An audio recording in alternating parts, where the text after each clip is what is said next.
High প্রিয় শিক্ষার্থীরা, কেমন আছো তোমরা? আশা করি ভালো আছো এবং সাবধানে থাকবে, নিজেও সাবধানে থাকবে এবং পরিবারকে সাবধানে রাখবে এবং সুস্থ রাখার চেষ্টা করবে। আমি সীমা বাগচি, প্রভাষক, ব্যবস্থাপনা বিভাগ, সাভার সরকারি কলেজ। আজকে আমরা ব্যবসায় সংগঠন ও ব্যবস্থাপনার প্রথম পত্রের প্রথম অধ্যায়টি 4 নম্বর ক্লাসটি গ্রহণ করতে যাচ্ছি। ঠিক আছে প্রিয় শিক্ষার্থীরা, আজকে আমি যে বিষয়গুলো পড়বো তা আগে একটু জানিয়ে নেই তোমাদের। বাণিজ্য কাকে বলে, এর বৈশিষ্ট্য, বাণিজ্যের প্রকারভেদ এবং প্রত্যক্ষ সেবা কাকে বলে, প্রত্যক্ষ সেবার বৈশিষ্ট্য, প্রকারভেদ এবং সর্বশেষ পয়েন্টটা হচ্ছে শিল্প, বাণিজ্য, সেবার মধ্যে পার্থক্য।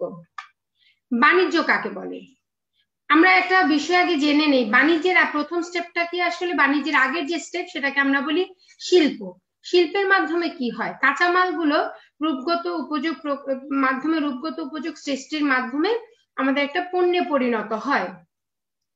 সেই পণ্যটা অর্থাৎ এই কাঁচামাল থেকে পণ্যে রূপান্তরিত হওয়া পর্যন্ত এই উৎপাদন প্রক্রিয়াটাকে আমরা বলি শিল্প।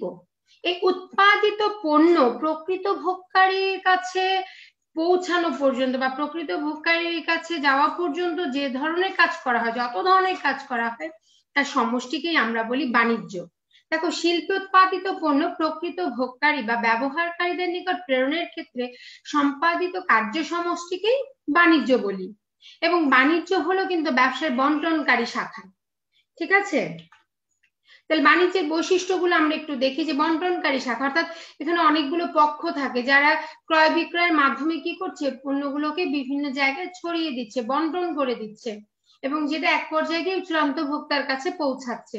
ব্যবসার দ্বিতীয় পর্যায়ের কাজ, হ্যাঁ এটা আমরা বুঝতে পারছি, কারণ প্রথমটা হচ্ছে শিল্প এবং পরবর্তীটাই হচ্ছে বাণিজ্যের কাজ বলছি আমরা, কারণ বন্টনের কাজে এসছি, এটা হচ্ছে বাণিজ্যের কাজ, এই জন্য এটাকে আমরা বলি দ্বিতীয় স্তরের কাজ, বিকেন্দ্রীভূত।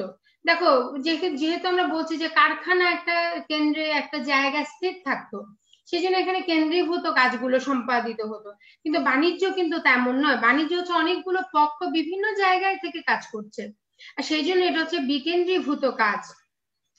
চলতি মূলধনের আধিক্য, অর্থাৎ চলতি মূলধন মানে হচ্ছে যে এই যে তুমি পণ্যটা ক্রয় বিক্রয় করছো, সেগুলো মেনটেন করার জন্য তোমাকে অবশ্যই আর্থিক যোগানটা দিতে হবে, বা অর্থের যোগানটা বা মূলধনের যোগানটা তোমাকে দিতে হবে। এরপর হচ্ছে সহজে বিনিয়োগ স্থানান্তরের সুযোগ। আমরা বারবারই বলছি যে বাণিজ্য হলো আসলে অনেকগুলো ব্যক্তি, অনেকগুলো পক্ষের সমন্বয়ে গঠিত হয়। আর যেহেতু এখানে শিল্পের মতো অধিক পরিমাণে অর্থ প্রয়োজন হয় না, তাই তাই কি করা যায়, যদি আমি চাই যে না আমি এক ধরনের পণ্যের ব্যবসা করছি, এখন এই ব্যবসাটা পরিবর্তন করে আমি অন্য ধরনের পণ্য নিয়ে ব্যবসা করব, সেক্ষেত্রে আমরা এটা সহজেই পারি, স্থানান্তর করতে পারি সহজেই। চাহিদা ও যোগানের সমন্বয়, যেহেতু এখানে বাজার আছে, বাজারে কি পরিমাণে লাগবে এবং সরবরাহকারী অর্থাৎ যিনি উৎপাদন করছেন তাকেও জানানো বা নিজেরাও জানা, এই কাজটা কিন্তু সহজেই পারছি, কারণ এখানে তো বাজারের সঙ্গে সম্পর্কযুক্ত। আমি জানি যে কোন এরিয়ায়, পাইকাররা জানে এবং খুচরা ব্যবসায়ীরাও জানে যে কোন কোন এরিয়ায় কি পরিমাণে প্রোডাক্ট বা কোন ধরনের প্রোডাক্ট কি পরিমাণে ব্যবহার করে, এইগুলোর জ্ঞান ওদের ব্যবসা করতে করতেই হয়ে যায়, এটাকে আমরা বলি বাজার গবেষণা। ঠিক আছে, এই কাজগুলো তোমার বাণিজ্যের মধ্যেই পড়ে, অর্থাৎ বাণিজ্যের বৈশিষ্ট্যের মধ্যে এগুলো আমরা দেখতে পাই। এখন বাণিজ্যের আওতা বা প্রকারভেদ, এক্ষেত্রে দেখো যে পণ্য বিনিময়ের আছে দুইটা, একটা হচ্ছে অভ্যন্তরীণ বাণিজ্য আর একটা হচ্ছে বৈদেশিক বাণিজ্য। আর পণ্য বিনিময় সহায়ক কার্যাবলী যেগুলো আছে সেগুলো আমরা ডিটেলসে আলোচনা করব। এখন পণ্য বিনিময় কাকে বলে? দেখো, মুনাফা অর্জনের উদ্দেশ্যে পণ্য সামগ্রী ক্রয় বিক্রয় কার্যকেই পণ্য বিনিময় বলে। বন্টনের ক্ষেত্রে উৎপাদনকারী ও ভোগকারীর মালিকানাগত বা ব্যক্তিগত বাধা দূর করাই পণ্য বিনিময়ের কাজ। অর্থাৎ আমরা যখন একটি দোকানে গিয়ে এই ক্যাশ পেমেন্টটা কমপ্লিট করি, তখনই দেখবে যে পণ্যটা আমার হাতে দিয়ে দেওয়া হয়, অর্থাৎ বিক্রেতা কি করছেন, টাকা পাওয়ার পরেই কিন্তু তার মালিকানাটাকে ক্রেতাকে দিয়ে দিচ্ছেন, ক্রেতা তখন সেই পণ্যের মালিক। এই জন্যই বলা হচ্ছে যে মালিকানাগত বাধাটা দূর করছে হচ্ছে পণ্য বিনিময়। পণ্য বিনিময়ের যে আওতায়, তার মধ্যে হচ্ছে কি অভ্যন্তরীণ বাণিজ্য এবং বৈদেশিক বাণিজ্য। একটি দেশের মধ্যে যে ক্রয় বিক্রয় ঘটে, সেই ক্রয় বিক্রয়কে আমরা বলছি অভ্যন্তরীণ বাণিজ্য, এটা জাস্ট আমাদের দেশের সীমানা পর্যন্তই থাকবে। আর বৈদেশিক বাণিজ্য হচ্ছে একটি দেশের সীমানা অতিক্রম করে যখন সে অন্য কোনো দেশে পণ্যটি বিক্রয় করবে তখন তাকে আমরা বলবো বৈদেশিক বাণিজ্য। এখন অভ্যন্তরীণ বাণিজ্যে আবার দুইটি শ্রেণী আছে বা দুইটি ক্ষেত্র আছে, একটি হচ্ছে পাইকারি ব্যবসা আর একটি হচ্ছে খুচরা ব্যবসায়। পাইকারি ব্যবসায় উৎপাদনকারী বা আমদানিকারকের নিকট হতে অধিক পরিমাণে পণ্য সামগ্রী একত্রে ক্রয় করে তা খুচরা ব্যবসায়ীদের নিকট বিক্রয় করাকেই পাইকারি ব্যবসায় বলে। খুচরা ব্যবসায়ীদের নিকট বিক্রয় করাকেই, তার মানে ওরা উৎপাদনকারী এবং খুচরা ব্যবসায়ের মধ্যে এক ধরনের সেতু বন্ধন তৈরি করছে, তাই না? ওর উৎপাদনকারীদের থেকে পণ্যটা ক্রয় করছে এবং খুচরা ব্যবসায়ীদের নিকট সেই পণ্যটা বিক্রয় করছে। এখানে কিন্তু ভোক্তা কি করে না, সম্পর্ক যুক্ত থাকে না। আর খুচরা ব্যবসার মধ্যে কি পাইকার বা আমদানিকারকের নিকট হতে অধিক পরিমাণে পণ্য সামগ্রী একত্রে ক্রয় করে ভোক্তার নিকট বিক্রয় করা হবে। ঠিক আছে, এখানে হচ্ছে যে খুচরা ব্যবসায়ীরা আবার পাইকারদের কাছ থেকে সেই পণ্যটাই কিনে খুচরা মূল ভোক্তা যারা তাদের কাছে বিক্রি করছে। এখানে একটা বৈশিষ্ট্য আসলে খুব লক্ষণীয় যে পাইকাররা আসলে খুব বেশি প্রোডাক্ট নিয়ে কিন্তু কাজ করে না, সর্বোচ্চ একটা কি দুইটা, কিন্তু খুচরা ব্যবসায়ীরা কিন্তু পণ্যের বৈচিত্র্যতা মেনটেন করে। ওরা অনেক ধরনের পণ্য একসঙ্গে কিনে তারপর ভোক্তাদের সামনে গিয়ে উপস্থাপন হয় এবং তখন ভোক্তারা তার প্রয়োজন মতো পণ্যটি ক্রয় করে নেয়।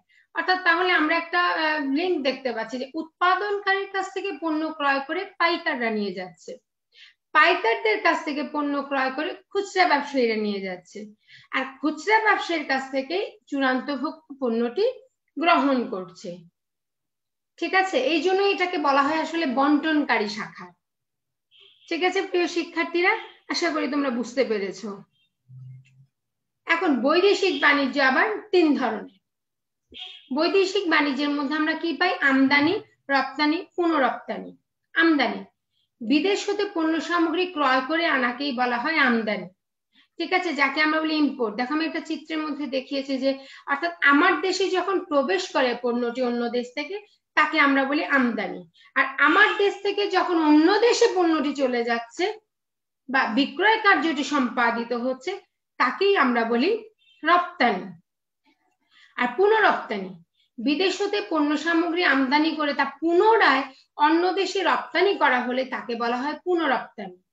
খেয়াল করবে এখানে কিন্তু আমদানিও হচ্ছে রপ্তানিও হচ্ছে, অর্থাৎ একটি দেশ থেকে আমি পণ্য ক্রয় করে সেখানে পরিবর্তন করি বা না করি, সেখানে সেই পণ্যটি আবার অন্য আরেকটি দেশে আমি কি করছি, বিক্রয় করে দিচ্ছি। একদিক দিয়ে হচ্ছে ইম্পোর্ট, আরেক দিক দিয়ে হচ্ছে এক্সপোর্ট। ঠিক আছে, অর্থাৎ যেই ক্রয় মানে যেই বিক্রয় প্রক্রিয়ার মধ্যে আমদানি এবং রপ্তানি দুটি প্রক্রিয়ায় সম্পাদিত হয় সেই ক্রয় বিক্রয় গুলোকেই আমরা বলবো পুনঃরপ্তানি। অবশ্য সেটা কিন্তু অবশ্যই অন্য একটি দেশের সঙ্গে হতে হবে। ঠিক আছে প্রিয় শিক্ষার্থীরা, এখন পণ্য বিনিময় সহায়ক কার্যাবলী। পণ্য বিনিময় সহায়ক কার্যাবলীর মধ্যে হচ্ছে যে অভ্যন্তরীণ বাণিজ্য এবং বৈদেশিক বাণিজ্য সুষ্ঠুভাবে সম্পাদনের ক্ষেত্রে বেশ কিছু প্রতিবন্ধকতার সৃষ্টি হয়। এই সকল প্রতিবন্ধকতা দূর করার জন্য সম্পাদিত কার্যাবলীকে পণ্য বিনিময় সহায়ক কার্যাবলী বলে। ঠিক আছে, অর্থাৎ এই যে আমরা সহায়ক কার্যাবলী আওতার মধ্যেই পড়েছে যে সহায়ক কার্যাবলী, অর্থাৎ এই কাজগুলো করতে গেলে আমাকে অনেক ধরনের সাহায্য সহযোগিতা করা লাগে, এই সহযোগিতাটাকে আমরা বলছি সহায়ক কার্যাবলী। ঠিক আছে, যেমন ব্যাংক, বীমা, পরিবহন, গুদামজাতকরণ, বাজারজাতকরণ, প্রসার। এখন এই কাজগুলোর মৌলিক বিষয়গুলো আমি একটু আলোচনা করছি। ব্যাংক, অর্থাৎ এখানে একজন ব্যবসায়ী যে কোনো সময় আর্থিকভাবে ক্রাইসিসের মধ্যে পড়তেই পারে, কিন্তু সেই সময় সে কার কাছে যাবে? সে যায় ব্যাংকের কাছে, কারণ ব্যাংক তাকে কি করে, আর্থিকভাবে সহযোগিতা করে। এই অর্থ সংক্রান্ত প্রতিবন্ধকতা দূর করে হচ্ছে ব্যাংক। আবার ঝুঁকিগত প্রতিবন্ধকতা দূর করে বীমা, কারণ একটি বিশাল প্রতিষ্ঠান, এখানে যে কোনো সময় দুর্ঘটনা ঘটতে পারে। একটি জাহাজ যখন সমুদ্রে যায় তখন যে কোনো সময় প্রাকৃতিক দুর্যোগ যে কোনো কারণে জাহাজের মধ্যে ক্ষতিগ্রস্ত হতে পারে, জাহাজটি ডুবে যেতে পারে বা অনেক ধরনের দুর্ঘটনা ঘটতে পারে। সেই দুর্ঘটনা ঘটে যাওয়ার পর একজন ব্যবসায়ী কি করবেন? ঠিক আছে, তাহলে তো সে ব্যবসা থেকে সরে আসতে হবে, সে তো পুনরায় আর ইনভেস্ট করতে পারবে না, কারণ তার এতগুলো টাকা কোত্থেকে পাবে হুট করে।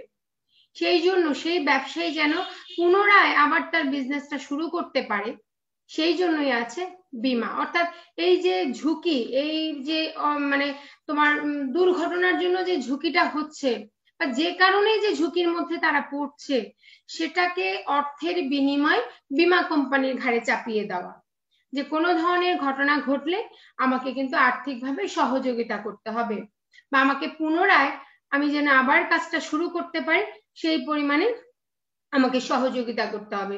সেই ঝুঁকি যে যখন তুমি বীমা কোম্পানির হাতে ছেড়ে দিচ্ছ, তার মানে ঝুঁকির প্রতিবন্ধকতা তাহলে কে নিয়ে নিল, দূর করে দিল কে? বীমা, তাই না? স্থানগত প্রতিবন্ধকতা দূর করে পরিবহন, অর্থাৎ তুমি পরিবহনের মাধ্যমে এক এরিয়ার পণ্য আরেক এরিয়ার মধ্যে নিয়ে আসতে পারছো, দূর দূরান্ত থেকে বিভিন্ন দেশ থেকে পণ্য আমাদের দেশে চলে আসছে, আমাদের দেশের পণ্য দূর দূরান্তে চলে যাচ্ছে। গুদামজাতকরণ, যেটাকে আমরা বলি সময়গত প্রতিবন্ধকতা দূর করে, অর্থাৎ একই সময় পণ্য আমরা অন্য একটি সময় ভোগ করার সুযোগ পাই, এটাকে বলে গুদামজাতকরণ। অর্থাৎ সময়গত প্রতিবন্ধকতা বা কালগত প্রতিবন্ধকতা দূর করে। বাজারজাতকরণ প্রসার, যেটা বিজ্ঞাপন, প্রচার, বিক্রয়, প্রসার ইত্যাদির মাধ্যমে জ্ঞানগত প্রতিবন্ধকতা দূর করে। যেমন যে একটা পণ্য বাজারে এসেছে, নতুন এসেছে, এখন তুমি যদি মানুষকে না জানাও তো সে পণ্যটা কিনবে কোত্থেকে, তাই না? সেই জন্যই বিজ্ঞাপনের দরকার হয়, প্রচারের দরকার হয়, বিক্রয় প্রসারের দরকার হয়। ঠিক আছে, এইগুলোর মাধ্যমে আমি জানতে পারি যে এই ধরনের একটা পণ্য বাজারে আসছে যেটা ভালো হতে পারে, বা এই এই সুবিধা রয়েছে তাতে। ঠিক আছে, এই যে জানছি, এই জানার মানে এটা যদি অনুপস্থিত থাকতো টপিকসটা, তাহলে আমি জানতাম কোত্থেকে, এবং হয়তো একটা নির্দিষ্ট এরিয়ায় কি হয়ে যেত, এটা আবদ্ধ থাকতো। এখন সারা দেশে সারা পৃথিবীতে ছড়িয়ে পড়ছে এই বাজারজাতকরণ প্রসারের কারণে, তাই না? এটা জ্ঞানগত প্রতিবন্ধকতা দূর করছে। এখন প্রত্যক্ষ সেবা কাকে বলে দেখো, যে যা দেখা বা স্পর্শ করা যায় না অথচ মানুষের অভাব ও প্রয়োজন পূরণ করে এমন কার্য, উপকার বা সুবিধাকেই আমরা বলছি প্রত্যক্ষ সেবা। এবং এটার মধ্যে একটা খুব গুরুত্বপূর্ণ বৈশিষ্ট্য হচ্ছে যে প্রত্যক্ষ সেবায় যিনি সেবা দিচ্ছেন এবং যিনি সেবা নিচ্ছেন তারা কিন্তু খুব কাছাকাছি থাকতে হবে। ঠিক আছে, দেখো একজন শিক্ষককে ঘিরে আছেন তার শিক্ষার্থীরা, যে এই যে তিনি তার শিক্ষাটা বা তিনি তার সেবাটা যে দিচ্ছেন, শিক্ষার্থীরা কিন্তু খুব কাছ থেকে সেটা গ্রহণ করতে হয়। সে যদি দূরে থাকে, সে যদি অনুপস্থিত থাকে, তাহলে কিন্তু সেটা সম্ভব না। সেই জন্য এই প্রত্যক্ষ সেবার প্রধান বৈশিষ্ট্য হচ্ছে যে, এবং এখানে গ্রহণকারী এবং যিনি প্রদান করছেন তার মধ্যে খুব কাছাকাছি সম্পর্ক থাকতে এবং নিকটস্থ থাকতে হবে। ঠিক আছে প্রিয় শিক্ষার্থীদের, এটা একটা প্রধান বৈশিষ্ট্য কিন্তু। এবং এই বৈশিষ্ট্যগুলোর মধ্যে কি দেখো যে কাজ ও সুবিধা আমরা দেখতেই পাচ্ছি, এটা এক ধরনের সুবিধা দেয় বা একটা কাজের মাধ্যমে সুবিধা হয়। অস্পর্শনীয় প্রকৃতি, মালিকানা হস্তান্তর করার যোগ্য নয়, অর্থাৎ তুমি একজন শিক্ষকের কাছ থেকে সেবা নিলেও তার যে শিক্ষকতার গুণাবলী, সেই গুণাবলীটা কিন্তু তুমি নিতে পারছো না। মজুদযোগ্য নয়, অর্থাৎ তুমি সেগুলোকে স্টোর করতে পারবে না, বা আমরা বলতে পারবো না যে আমার একবার জ্বর হয়েছে, ডাক্তার সাহেব আমাকে প্যারাসিটামল খাইয়েছে, যখন পুনরায় আবার ধরো 1 বছর পর বা 3 থেকে 4 মাস পর আবার জ্বর আসলো, তুমি পুনরায় কিন্তু সেই প্রেসক্রিপশন দিয়ে কি করতে পারবে না, ওষুধ খেতে পারবে না। অর্থাৎ তুমি কোথাও এটাকে স্টোর করে রাখতে পারবে না, যে একই রুগীর ক্ষেত্রে তুমি ওটাকে বারবার ব্যবহার করতে পারবে না। বৈসাদৃশ্য, এটা আসলে এক ধরনের সেবার মানের কথা বলা হচ্ছে, যে এখানে এক এক রোগীকে ডাক্তার কিন্তু এক এক ভাবে চিকিৎসা করেন, এক এক ধরনের সমস্যা, এক এক ধরনের রোগীকে ট্রিটমেন্ট ভিন্ন থাকে, সেই ভিন্নতাকেই বলা হচ্ছে বৈসাদৃশ্যতা। ঠিক আছে, বিনিময় মূল্য, অর্থাৎ আমি যে পরিমাণ অর্থ প্রদান করে যে সেবাটা পাই তাকেই বলা হচ্ছে এখানে বিনিময় মূল্য। বিনিময় মূল্যের সঙ্গে সেবা প্রদানের এটা সবসময় যে একেবারে ইকুয়াল হবে তা কিন্তু বলা যায় না এখানে। তাহলে প্রত্যক্ষ সেবা কয় ধরনের বা প্রকার ভেদটা কি? এখানে 2 ধরনের প্রত্যক্ষ সেবা ঘটে থাকে, একটা হচ্ছে প্রাতিষ্ঠানিক ভাবে, একটা হচ্ছে অপ্রাতিষ্ঠানিক ভাবে। প্রাতিষ্ঠানিক ভাবে কি, সেটা হচ্ছে ওয়াসা বিদ্যুৎ বিতরণ কর্তৃপক্ষ, গ্যাস বিতরণ কর্তৃপক্ষ, হাসপাতাল, এখানে প্রাতিষ্ঠানিক ভাবে তোমাকে সেবা প্রদান করা হয়ে থাকে। আর অপ্রাতিষ্ঠানিক ভাবে কি, উকিলের পরামর্শ, ডাক্তারের পরামর্শ, উপদেষ্টার পরামর্শ, এইগুলো সাধারণত অপ্রাতিষ্ঠানিক। ঠিক আছে প্রিয় শিক্ষার্থীরা, তাহলে আমরা ব্যবসায়ের আওতার যে প্রধান পয়েন্ট, এটা হচ্ছে কি শিল্প, বাণিজ্য এবং প্রত্যক্ষ সেবা এবং সহায়ক কার্যাবলী, এই 4টি বিষয় কিন্তু চেষ্টা করেছি আমি পুঙ্খানুপুঙ্খ জানাবার। তোমরা কিছুটা পেরেছো, আর কিছুটা আশা করি ভবিষ্যতে শুনতে শুনতে বুঝতে পারবে। আজকে আমি এই টপিকসটা লাস্ট যে পয়েন্টটা সেটা নিয়ে আলোচনা করব, যে শিল্প, বাণিজ্য, সেবার মধ্যে যে পার্থক্যটা রয়েছে। এবং আমরা এটা এতক্ষণে জেনেও গিয়েছি বা বুঝতেও পারছি যে শিল্প এক জায়গায় কাজ করে এবং শিল্পের এই উৎপাদনের কাজটা শেষ হওয়ার পরে কিন্তু বাণিজ্যের কাজটা শুরু হয়ে যায়, তাই না? এবং বাণিজ্যের কাজটার মধ্যে কি চলে যাচ্ছে, চূড়ান্ত ভোক্তার নিকট পণ্যটি চলে যাচ্ছে। তার পাশাপাশি প্রত্যক্ষ সেবার মাধ্যমে কি হচ্ছে, বা সেবা কার্যের মাধ্যমে হচ্ছে প্রত্যক্ষ সেবার কাজটি। এই মূল বৈশিষ্ট্যটা কিন্তু আমরা কিছুটা বুঝতে পারছি। তাহলে আমরা একটু চলো আলোচনা করি। যে শিল্প বলাই হচ্ছে যেটা উৎপাদন প্রক্রিয়া, অর্থাৎ শিল্পের মধ্যে উৎপাদন প্রক্রিয়াটি ঘটে থাকে, এই কার্যাবলীটা সম্পাদিত হয়ে থাকে। পণ্যদ্রব্য বিনিময় সহায়ক কার্যাবলী হচ্ছে বাণিজ্যে, অর্থাৎ একটি পণ্য আরেকটি পণ্য মানে ক্রয় বিক্রয়ের যে কাজটি ঘটে সেটা হচ্ছে বাণিজ্যের মধ্যে। আর প্রত্যক্ষ সেবা কি হচ্ছে, যে বিভিন্ন প্রকার অদৃশ্য অস্পর্শনীয় কাজ দ্বারা গ্রাহকের সন্তুষ্টি বিধান। দ্বিতীয় নম্বরে দেখো, কাঁচামাল ও সম্পদ সংগ্রহ করে পণ্যদ্রব্য উৎপাদনের মাধ্যমে মুনাফা অর্জন করছে। আর বাণিজ্যে কি হচ্ছে, পণ্য বিনিময়ের মাধ্যমে মুনাফা অর্জন করছে। ওখানে পণ্য উৎপাদন করে মুনাফা অর্জন করা হচ্ছে, আর এখানে পণ্য বিনিময়ের মাধ্যমে মুনাফা অর্জন করা হচ্ছে। আর প্রত্যক্ষ সেবার মধ্যে যে গ্রাহক সন্তুষ্টি অর্জনের মাধ্যমে মুনাফা অর্জন করছে। 3 নম্বরে চলে এসো শিক্ষার্থীরা, যে কাঁচামাল সংগ্রহ থেকে উৎপাদন পর্যন্ত এর কাজ, অর্থাৎ কাঁচামালটা সংগ্রহ করে যখনই পণ্যটা উৎপাদিত হয়ে যাচ্ছে তখন কিন্তু তোমার শিল্পের কাজ সম্পূর্ণ হয়ে যাচ্ছে। সে উৎপাদিত পণ্য সংগ্রহ করে প্রকৃত ভোক্তার নিকট পৌঁছে দেওয়ার জন্য পর্যন্ত এর কাজ বিস্তৃত। আবার সেই উৎপাদিত পণ্যটা যখন পুরো ভোক্তার হাতে গিয়ে পৌঁছালো তখন কিন্তু তোমার বাণিজ্যের কাজ সম্পূর্ণ হয়ে গেল। আর 3 নম্বরে প্রত্যক্ষ সেবা কি সেবামূলক কাজে আওতাভুক্ত। 4 নম্বরে দেখো, যে শিল্পের ক্ষেত্রে প্রচুর পুঁজির প্রয়োজন হয়, আর বাণিজ্যের ক্ষেত্রে শিল্পের তুলনায় কম পুঁজির দরকার হয়, তাই না? এখন আর প্রত্যক্ষ সেবার মধ্যে যে 4 নম্বর পয়েন্ট, আসলে ক্ষেত্র বিশেষে সেবা সংস্থা পুঁজি বেশি কম মানে কম বেশি হতে পারে। ক্ষেত্র বিশেষে যেমন আমি যদি বিশাল হাসপাতাল দিতে যাই মানে কোথাও, তাহলে দেখা যাবে তার টাকাটাও কিন্তু অনেক। আর যখন তুমি একজন ডাক্তারের জন্য কোনো চেম্বার তৈরি করতে যাও সেক্ষেত্রে কিন্তু তোমার সেই পরিমাণ টাকাটা লাগছে না। সেই জন্য এটা ক্ষেত্র বিশেষে নির্ভর করে। তাহলে এই পার্থক্যগুলো আমরা শিল্প, বাণিজ্য, সেবার মধ্যে দেখতে পাই।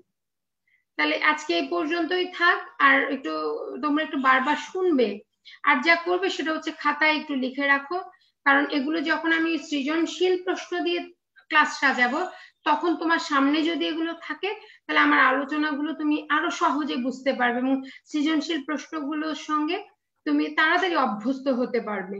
ঠিক আছে প্রিয় শিক্ষার্থীরা, তোমরা লিখে রেখো বিষয়গুলোকে, আর অবশ্যই সাবধানে থাকবে এবং স্বাস্থ্যবিধি মেনে চলবে।